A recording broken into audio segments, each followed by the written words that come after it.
Oo. Binibidyohan ko na kinakagat ka ng lamok. O, di ba? May nyug na. Ubra na.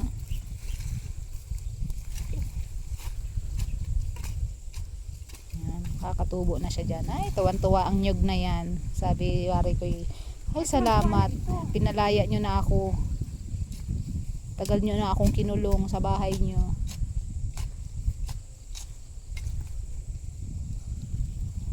Dapat yati hawanin mo yung gilid. Baka na may puluputan siya ng ano.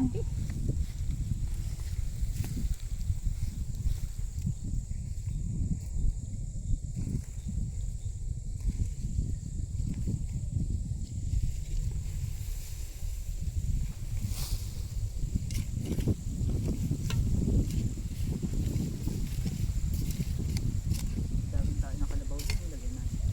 Yok. Iyo. Tabasan mo pa yung gilid na. Oh, talaga ito kinuha ko pa.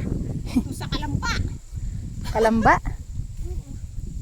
Nadala kang Itak, itak.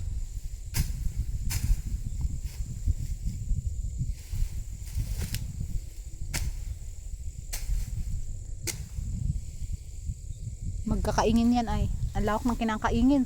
Mula doon hanggang doon sa kabilang bundok. Grabe, tinatabas mo yun ay. Grabe dati no. Bundok-bundok na kaingin. Ganyan yung mga dinadaanan nyo pagpapasok. Oo. Ganyan katataas. Ay nako, wala yan. Yan, mga puno. Kung ganito daw baka tataas yung dinadaanan namin sa Bilya pag napasok. Ah, pandad. Ganyan. Mas mataas pa Babaan dyan. yan yung itanawan. Itong hakbang na lang nasa langit ka na.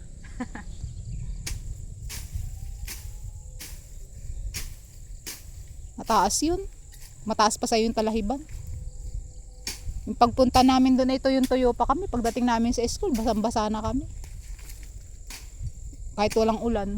Puro hamog lang.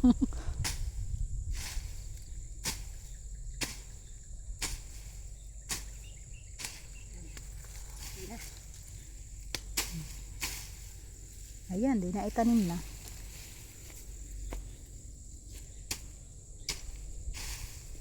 Tapos punta ninyo, hawan-hawanin nyo na lang. Napapapunta kayo.